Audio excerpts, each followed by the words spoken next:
Okay, this is the HVAC indoor air handlers, a heat pump, if you will.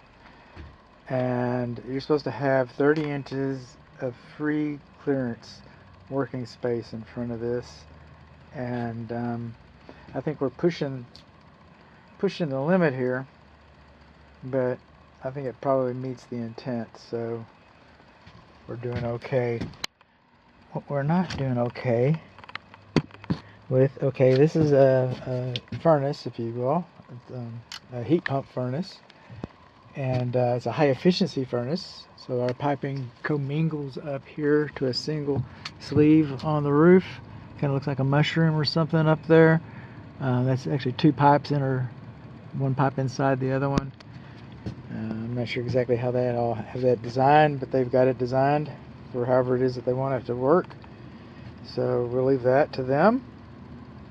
So that's what we've got. Because it is a heat pump system, we're going to be able to operate the emergency heat for a short period of time, but we're not going to, it's too hot to operate the system in the other mode. Okay, so that's our heater. Gas is okay, piping is okay, care and use manual's up there. So we're looking pretty good. We're going to move over to our air conditioning, our cooling. And actually, no, we're going to stay on this because we're going to move to air conditioning and cooling, and we have a safety pan underneath here. And the safety pan is supposed to, collect all the moisture that, escapes the primary drain. So we come over here. This pan is supposed to be 2 inches out from the sides, 2.5 inches out. Look at that. This is the top. I don't see a pan. Oh, there's one. There's one under there. So this pan needs to come out more so that we can, it doesn't fit underneath the equipment properly. On the cooling system, we've got a shallow P-trap. And our clean out should have a cap on it. So we should have a cap on this so it doesn't push any cooties up into your attic space. The shallow P-trap with self-cleaning. Last car follows the first. Swoosh! So when the water drops, when it cycles off, it drops and it could drain. Where does this piping go? This piping right here, it goes to one of the lavatories, one of the bathroom sinks, no doubt. I haven't seen where it goes yet, but that's where it goes. I haven't seen this where it goes. This one over here is the secondary drain piping, and it goes out over that window of the back bedroom, south bedroom. So if you look out that bedroom window and you see water coming down, you'll know that you need air conditioning help. And then over here, I'm trying to keep it all pretty much, but on a heat pump it's kind of hard. That right there is a filter for your, that right there is a screen for your acidic condensate that's going into your sewer drain. It shares it with this house and everything. So I do not see a neutralizing filter. So we got a screen that gets cleaned out when you get the system serviced, but you might want to think about, and I'm not going to say that it's required, but there's a whole lot of good discussion about why you would want a neutralizing filter. Okay, so here we are. That's our furnace and that's our heater, and so we got our safety pan. I'll take a few notes here myself.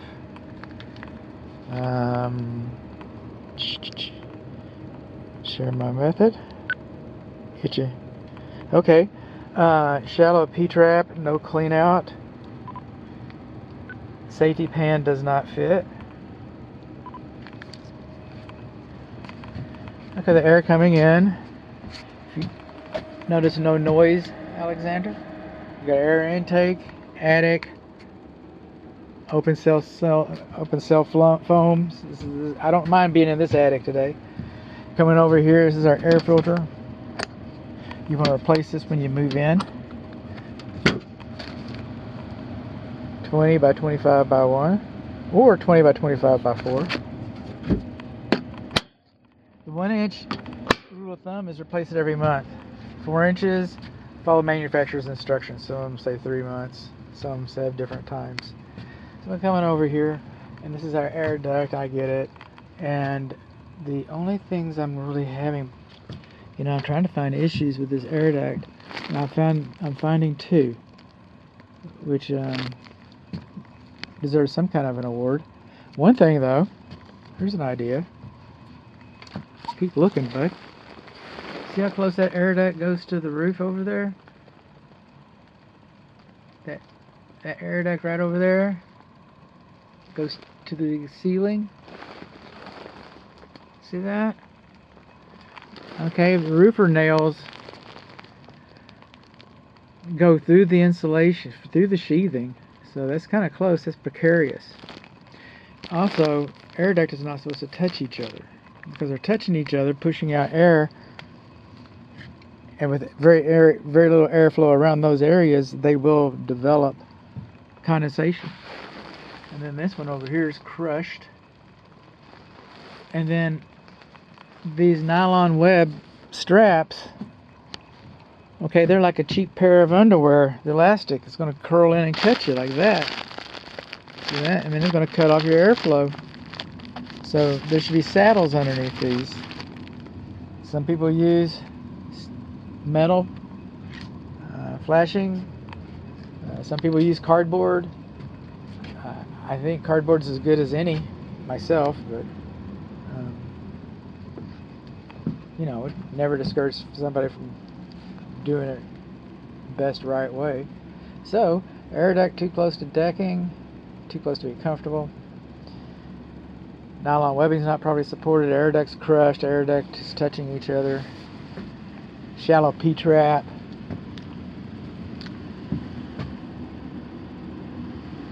That's about it. This is our fresh air induction vent. It's about a 12 by 12 inch. I pulled it out when Alexander was here earlier. That looks kind of precarious.